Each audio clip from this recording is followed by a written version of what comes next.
Assalamu alaikum dear students. Today's our lecture is about class 9th chemistry, class 9th and pre-9th both chemistry. So our first chapter is fundamentals of chemistry. This is the name of the chapter, fundamentals of chemistry. Fundamentals mean बुनियाद को कहते हैं, basic things.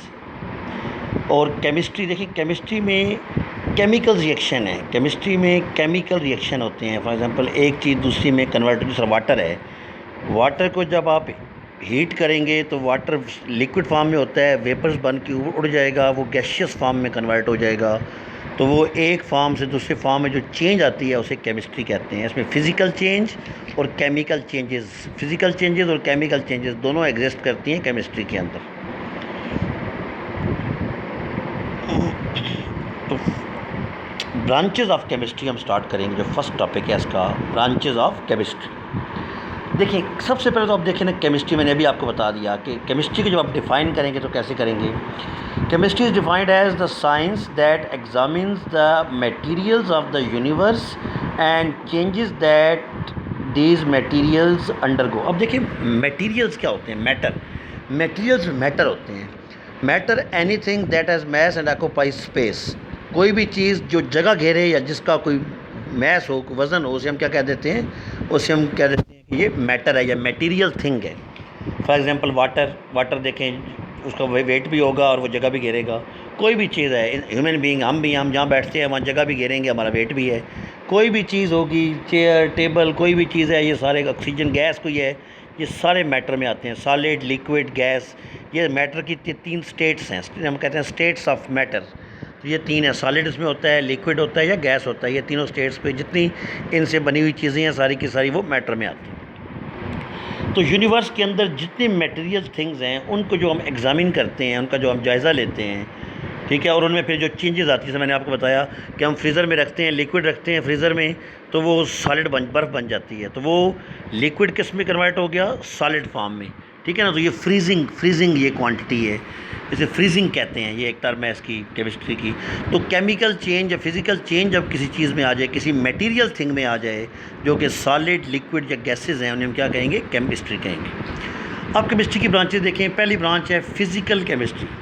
Physical वो चीज़ होती है जो आप देख सकते हैं, जिस तरह आप देख सकते हैं। फ़िज़िकल मीन जो आप देख सकें, जो 5 सेंसेस हमारे काम करती हैं। सेंस ऑफ टच है, सेंस ऑफ टेस्ट है, सेंस ऑफ साइट है, सेंस ऑफ स्मेल है, सेंस ऑफ हेयरिंग है। तो ये जो 5 सेंसेस काम करती हैं, ये आमतौर पे फिज़िकल में आती हैं, जिसको हम जो है वो टच करके देख सकें, या हम टच करें और फील कर सकें यार ये चीज़ हॉट है या कोल्ड है, या देख सकें कि ये चीज़ का कलर कैसा है, ये वो फिज़िकल स्टेट में आती है। जैसा हम देखते हैं वाटर को हम कहते हैं हाँ यार ये तो लिक्विड फॉर्म में है, बर्फ़ को हम, आइस को हम देखते हैं, हम कहते हैं यार ये गैस, ये तो सॉलिड फॉर्म में है।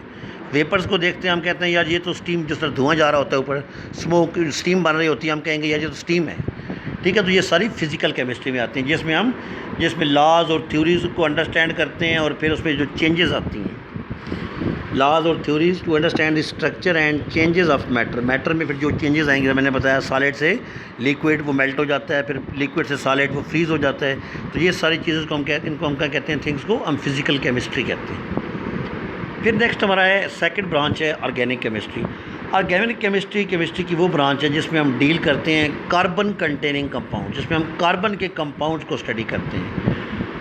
However some carbon compound such as CO2 carbon dioxide, CO carbon monoxide, carbonates CO3 इन्हें कहते हैं, एंड बाइकार्बोनेट्स ये होते हैं HCO3, हाइड्रोजन कार्बोनेट्स भी इन्हें कहते हैं, बाइकार्बोनेट्स भी कहते हैं। हम ये इनऑर्गेनिक में स्टडी करते हैं। सिर्फ कार्बन के कंपाउंड्स को हम ऑर्गेनिक केमिस्ट्री में स्टडी करेंगे, जो कार्बन के कंपाउंड्स हैं, और कार्बन के साथ फॉर एग्जांपल को हाइड्रोजन CH4, जिस तरह ये गैस है हमारे घरों में जो यूज़ होती है, नेचुरल गैस, सुई गैस जैसे हम कहते हैं, ये मीथेन होती है, CH4, हाइड्रोकार्बन, ये ऑर्गेनिक केमिस्ट्री में आते हैं।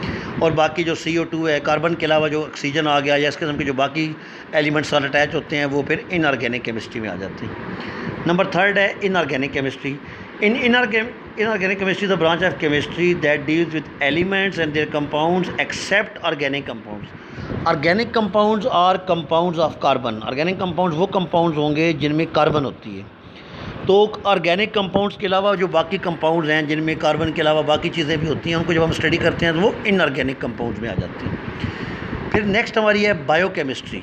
बायो, आप जो बच्चे बायो पढ़ रहे हैं, बायो का मतलब होता है बायोलॉजी में लाइफ और थॉट। आमतौर पे ये लाइफ को एग्जिस्ट करती है, जिन चीज़ों के अंदर लाइफ होती है, फॉर एग्जांपल प्लांट्स हैं और एनिमल्स हैं, इनके अंदर जो चेंजेस आती हैं या जो इनको हम स्टडी करते हैं उसे हम बायोकेमिस्ट्री कहते हैं। Living things, plants and human beings, plants हैं, ह्यूमन बीइंग्स हैं, एनिमल्स हैं, इंसेक्ट्स हैं, ये सारे के सारे लिविंग थिंग्स हैं, ठीक है ना। लिविंग थिंग्स को स्टडी जो करते हैं वो बायोकेमिस्ट्री उसे कहते हैं। The branch of chemistry that deals with physical and chemical changes that occur in living organism में कोई भी जो चीज़ चेंज आती है उसे हम क्या कहते हैं, बायोकेमिस्ट्री। कैसे चेंज आती है, फॉर एग्जांपल आपने पढ़ा होगा photosynthesis. Photosynthesis is a process in which plants their food, plants अपनी फूड बनाते हैं by using carbon dioxide and water.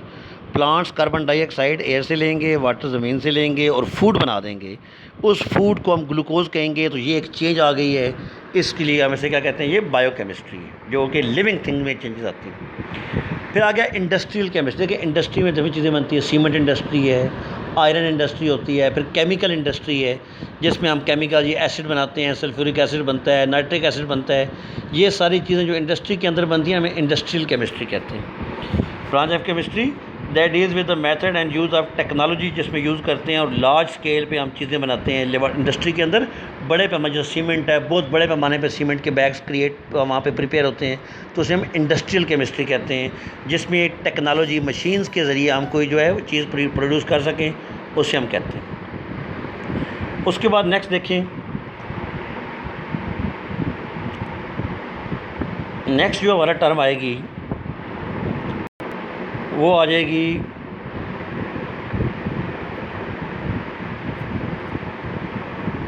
Nuclear chemistry.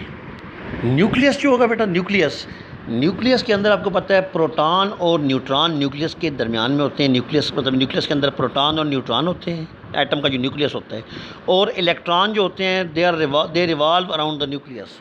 Proton and neutron are present inside the nucleus while electrons are revolve around the nucleus. तो nuclear chemistry वो chemistry होगी जिसमें हम nucleus को study करेंगे, न्यूक्लियस को स्टडी करेंगे। The branch of chemistry that deal with the changes that occur in atomic nuclei में जो चेंज आती हैं, कैसे चेंज आती हैं, एक होता है fission reaction, fission FISSION। Fission reaction में न्यूक्लियस टूट जाता है, बड़ा न्यूक्लियाई होता है, वो ब्रेक होकर 2 या मोर देन 2 स्मॉलर न्यूक्लियाई में टूट जाए, हम फिशन रिएक्शन कहते हैं। एक होता है फ्यूजन रिएक्शन, जिसमें 2 स्मॉलर न्यूक्लियाई मिलें, फ्यूज़ हो जाएं और एक बड़ा न्यूक्लियाई बन जाए, उसे हम फ्यूजन रिएक्शन कहते हैं। तो ये जो चेंजेस आती हैं, इसको हम न्यूक्लियस के अंदर जो चेंजेस आती हैं उसको हम क्या कह देते हैं, न्यूक्लियर केमिस्ट्री। इसमें 2 किस्म की चेंजेस हैं, फिशन जिसमें बड़ा न्यूक्लियाई ब्रेक होकर स्मॉलर न्यूक्लियाई में कन्वर्ट हो जाता है, और फ्यूजन जिसमें स्मॉलर न्यूक्लियाई मिलके एक हैवी न्यूक्लियाई जो है वो क्रिएट कर देते हैं। नेक्स्ट हमारा है टॉपिक, जो नेक्स्ट ब्रांच है हमारी वो है इन्वायरमेंटल केमिस्ट्री। आपको पता है इन्वायरमेंट माहौल को कहते हैं। अब देखो माहौल को हम आलूदा कर रहे हैं कैसे, गैसेस धुएँ के ज़रिए, अच्छा कार्बन डाइऑक्साइड के ज़रिए हमारा माहौल जो है वो आलूदा हो रहा है। तो ये सारी इन्वायरमेंटल केमिस्ट्री है जिसमें हम माहौल को सारा पोल्यूट करते हैं, फिर उसको जो प्योरीफाई किया जाता है, किस तरह से हम उसको प्योरीफाई करते हैं, वो सारी चीज़ें इसमें इन्वायरमेंटल केमिस्ट्री में आती हैं। Environmental chemistry the branch of chemistry that deals with the chemicals and toxic substances. Toxic वो होते हैं जो जहरीले केमिकल्स होते हैं, पॉइजनस सब्सटेंसेस जो माहौल को आलूदा कर देते हैं, उसको पोल्यूट कर देते हैं। That pollute the environment and there adverse effect, और फिर उनका असर हमारी बॉडी पे होता है। कैसे, अगर कार्बन डाइऑक्साइड या सबसे ज़्यादा कार्बन मोनोऑक्साइड जो है वो डेंजरस है। कार्बन मोनोऑक्साइड का फार्मूला होता है CO, जिसमें कार्बन ऑक्सीजन होती है। ये हमारी बॉडी के अंदर चली जाती है, इसकी कोई स्मेल भी नहीं होती। अगर कहीं भी कार्बन मोनोऑक्साइड है, हम वहाँ बैठ जाएं जाके, हमें फील ही नहीं होगा कि यहाँ पे कार्बन डाइऑक्साइड हमारी बॉडी में जा रही है, और वो हमारी बॉडी में जाती रहेगी सांस के ज़रिए, और हमारी बॉडी के ऊपर ऑक्सीजन की जो एक ब्लैंकेट बना लेगी हमारे ब्लड के ऊपर, और ऑक्सीजन की सप्लाई काट देती है, जिसकी वजह से ब्लड को जब ऑक्सीजन नहीं मिलेगा तो इंसान की डेथ हो जाती है। तो कार्बन मोनोऑक्साइड पॉइजनस जो है वो गैस है। कार्बन डाइऑक्साइड भी हमारे लिए डेंजरस है, लेकिन ये इतनी डेंजरस नहीं है जितनी हमारे लिए कार्बन मोनोऑक्साइड है। फिर लास्ट है एनालिटिकल केमिस्ट्री। एनालिटिकल केमिस्ट्री में हम चीज़ों को एनालाइज़ करते हैं। एनालाइज मीन मेल्टिंग पॉइंट इसमें देखा जाता है, बॉइलिंग देखी जाती है, मेल्टिंग देखी जाती है, किसी चीज़ का वॉल्यूम देखा जाता है, कोई चीज़ किस चीज़ पे कंपोज करती है, किस चीज़ पे जो है वो मुश्तमिल किस चीज़ पे है, वो सारी चीज़ें इसमें आती हैं एनालिटिकल केमिस्ट्री में। Melting point, boiling point, sublimation, अच्छा एवापोरेशन जिसमें वाटर वेपर बन के उड़ जाता है, ये जितने प्रोसेस हैं ना, ये सारे के सारे ये एनालिटिकल केमिस्ट्री के अंदर आते हैं। इसके बाद नेक्स्ट है जी differentiation between branches of chemistry को हम जब डिफ्रेंशिएट करते हैं तो फर्स्ट है फिज़िकल केमिस्ट्री, आप पढ़ चुके हैं। फिज़िकल केमिस्ट्री में क्या होता है, जिसमें लॉज और थ्योरीज होते हैं और स्टेट्स ऑफ मैटर को स्टडी किया जाता है। सॉलिड, लिक्विड और गैस को हम स्टडी करते हैं किस में, ये फिज़िकल केमिस्ट्री के अंदर। फिर आ गया ऑर्गेनिक केमिस्ट्री, ये भी आप पढ़ चुके हैं। ऑर्गेनिक केमिस्ट्री होती है केमिस्ट्री ऑफ कार्बन, जिसमें कार्बन जो है वो उसको हम स्टडी करते हैं। ऑर्गेनिक कंपाउंड्स का होता है जिसमें कार्बन होती है, तो ऑर्गेनिक कंपाउंड्स को हम स्टडी करेंगे तो ये ऑर्गेनिक केमिस्ट्री होगी। और इनऑर्गेनिक केमिस्ट्री में आपने पढ़ा है कि कार्बन के अलावा बाकी भी होते हैं। फॉर एग्जाम्पल O2 ऑक्सीजन है, CO2 कार्बन डाइऑक्साइड है, कार्बन मोनोऑक्साइड है, कार्बोनेट्स है, मेटल होते हैं। मेटल कार्बोनेट होता है CaCO3, calcium carbonate, calcium metal है। तो ये इन सब को जो हम स्टडी करते हैं वो इनऑर्गेनिक केमिस्ट्री में करते हैं। फिर है बायोकेमिस्ट्री, ये बायोकेमिस्ट्री नंबर 4 पे मैंने आपको बता दिया कि बायोकेमिस्ट्री में हम लिविंग थिंग्स के अंदर जो चेंजेस आती हैं प्लांट्स में और एनिमल्स के अंदर या ह्यूमन बींग्स के अंदर, उसको हम क्या कह देते हैं, बायोकेमिस्ट्री कह देते हैं। फिर आ गया इंडस्ट्रियल केमिस्ट्री, ये भी आप पढ़ चुके हैं। इंडस्ट्रियल केमिस्ट्री के बारे में भी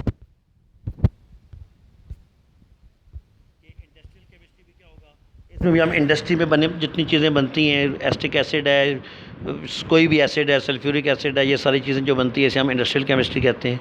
फिर आ गया नंबर 6 पे आ गया न्यूक्लियर केमिस्ट्री। न्यूक्लियर केमिस्ट्री में भी मैंने बता दिया फिशन और फ्यूजन रिएक्शन होते हैं, जो न्यूक्लियस में एटम के जो न्यूक्लियस में चेंजेस आती हैं कि न्यूक्लियस टूटता है या न्यूक्लियस बनता है, फॉर्म होता है, इन दोनों को हम न्यूक्लियर केमिस्ट्री कहते हैं। फिर इन्वायरमेंटल केमिस्ट्री आ गई, जिसमें इन्वायरमेंट को जो हम पोल्यूट कर रहे हैं स्मोक के ज़रिए या डिफरेंट गैसेस के ज़रिए, ये गाड़ियों का धुआं हो गया, ये फैक्ट्रियों का धुआं हो गया, उसके बाद ये जितना ये गाड़ियों की ये जो चलते ये स्मोक जो होता है, हम आग लगाते हैं, जो स्मोक प्रोड्यूस होता है, ये सारे के सारे एनवायरनमेंट को पोल्यूट कर देते हैं। फिर एनालिटिकल केमिस्ट्री मैंने अभी आपको बताया, ये सबसे इंपॉर्टेंट चीज़ है। इसमें हम पढ़ते हैं किसी चीज़ की परसेंटेज कंपोजिशन कितनी है, फिर उसका मेल्टिंग पॉइंट क्या है, बॉइलिंग पॉइंट क्या है, ठीक है। इन सब चीज़ों को जो हम स्टडी करते हैं उसे एनालाइज़ का मतलब होता है जायज़ा लेना। हम जब जायज़ा लें कि हाँ जी कौन सी चीज़ किस टेम्परेचर पे मेल्ट हो जाती है, किस टेम्परेचर पे वो सॉलिड फॉर्म में कन्वर्ट होती है, उसका बॉइलिंग पॉइंट कितना है, उसका मेल्टिंग पॉइंट कितना है, ये सारी चीज़ें एनालिटिकल केमिस्ट्री के अंदर आती हैं। अब हमारी एक एग्जांपल है, एक एक्टिविटी है जिसमें हम लिखा हुआ है identify the examples of different branches of chemistry. ये पेपर में क्वेश्चन आता है, इसमें आपको वो एक चीज़ गिवन होगी, आपने बताना होगा कि ये कौन सी केमिस्ट्री की कौन सी ब्रांच है। फॉर एग्जाम्पल देखिए पहला क्या आ गया, फोटोसिंथेसिस। फोटोसिंथेसिस किस में होती है, प्लांट्स में। प्लांट्स क्या चीज़ हैं, ये लिविंग थिंग्स हैं। तो ये इसका क्या होगा, फोटोसिंथेसिस प्रोड्यूसेस ग्लूकोज, ये अब मैंने बताया ये फोटोसिंथेसिस का प्रोसेस होता है, इसमें ग्लूकोज बनता है और ऑक्सीजन रिलीज़ होती है, तो ये बायोकेमिस्ट्री है। दूसरा है plantation helps in overcoming green house effect. Green house ये होता है कि हमारे जो अगर हम ज़्यादा कार्बन डाइऑक्साइड प्रोड्यूस करें ना और वो कार्बन डाइऑक्साइड ऊपर जाए तो वो एक लेयर बना देते। Carbon dioxide heavier than air है, हवा से भारी होती है। आपने देखा होगा कि ये जो पेट्रोल पंप हैं या CNG स्टेशन हैं वहाँ पे रेड कलर के सिलेंडर लगे होते हैं जिसमें लिखा होता है फायर एक्सटिंग्विशर, आग बुझाने वाले। तो उसके अंदर कार्बन डाइऑक्साइड गैस होती है, क्योंकि जहाँ भी ये आग लगती है वहाँ पे वो फेंक देते हैं कार्बन डाइऑक्साइड, सिलेंडर फेंक देंगे खोल के। Carbon dioxide heavier than air होती है, हवा से नीचे नीचे रहती है, ये ऑक्सीजन की सप्लाई काट देती है जिसकी वजह से आग बुझ जाती है। ऊपर वाली ऑक्सीजन को ये आग के साथ शामिल फिर नहीं होने देती, जिसकी वजह से ये आग जो है वो बुझ जाती है, तो उसे फायर एक्सटिंग्विशर भी कहते हैं। तो प्लांट क्या करते हैं, उसको प्लांट आपको पता है कि कार्बन डाइऑक्साइड को एब्जॉर्ब करते हैं। तो कार्बन डाइऑक्साइड की मिकदार जब कम हो जाती है एनवायरनमेंट के अंदर तो एनवायरनमेंट साफ़ हो जाता है, इसे हम एनवायरमेंटल केमिस्ट्री कहते हैं। फिर हेबर प्रोसेस है, converts large quantity of hydrogen. Haber process में हम अमोनिया बनाते हैं, H2 + N2 ये बनता है NH3, अमोनिया बन जाता है। तो ये हमारी इंडस्ट्रियल केमिस्ट्री है, इंडस्ट्री में हम अमोनिया गैस बनाते हैं। नंबर 4 पे है ammonia is colourless gas with pungent irritating order, highly soluble in water. Water में सॉल्युबल है अमोनिया NH3, तो ये इनऑर्गेनिक केमिस्ट्री में आएगा क्योंकि ये कार्बन कंपाउंड नहीं है। नंबर 5 पे आ जाएगा chemist performed an experiment to check the percentage. मैंने बताया परसेंटेज है अच्छा, उसके बाद मेल्टिंग पॉइंट है, बॉइलिंग पॉइंट है, ये एनालिटिकल केमिस्ट्री में आते हैं। तो नंबर 5 एनालिटिकल केमिस्ट्री है इसकी। ये आंसर नीचे लिखे हुए हैं इन सब के। फिर नंबर 6 में आ जाएगा, an analyst determine that NO2 is responsible for acid rain. Acid rain भी तब होती है कि जब हम कार्बन डाइऑक्साइड को या कार्बन मोनोऑक्साइड को ऊपर भेजें एयर में, या गाड़ियों का धुआं, सल्फर डाइऑक्साइड है या को, तो उस ऊपर से जब बारिश होती है तो वो H2O वाटर जो होता है वो CO2 को अपने अंदर डिज़ोल्व कर लेता है, कार्बन डाइऑक्साइड को, और जब वो नीचे गिरता है तो वो होता है H2CO, जिसे कार्बनिक एसिड कहते हैं। वाटर गिरेगा, अगर आप नाइट्रोजन डाइऑक्साइड NO2 ऊपर भेजेंगे गैस, तो वो वाटर के अंदर डिज़ोल्व होकर नाइट्रिक एसिड बना देगी। सल्फ़र डाइऑक्साइड हम ऊपर अगर गैस हम भेजते हैं गाड़ियों के धुएँ से या आम से, तो ऊपर जाएगी, जब वाटर जब गिरेगा तो वाटर में डिज़ोल्व होकर जब वो ज़मीन पर गिरेगी तो वो H2SO4 सल्फ्यूरिक एसिड होगा, तो इसे हम एसिड रेन कहते हैं। तो ये किस में आता है? ये भी इन्वायरमेंटल केमिस्ट्री में आएगा, क्योंकि ये इन्वायरमेंट को पोल्यूट कर रहा है। फिर लास्ट है अल्फ़ा पार्टिकल्स। अल्फ़ा पार्टिकल्स आमतौर पे हीलियम को कहते हैं, ये न्यूक्लियाई होता है, हीलियम न्यूक्लियाई, तो ये न्यूक्लियर केमिस्ट्री में आता है, इसे हम न्यूक्लियर केमिस्ट्री कह देते हैं। फिर ये एक एक्टिविटी है, सेल्फ असेसमेंट एक्सरसाइज है, ये बड़ी इंपॉर्टेंट है। इसको मैं आपको इसके नोट्स देता हूँ, अभी मैं शेयर करता हूँ। इन सब के आंसर फिर आपको वहाँ से मिलेंगे, नोट्स से जो मैं आपके सामने शेयर कर रहा हूँ।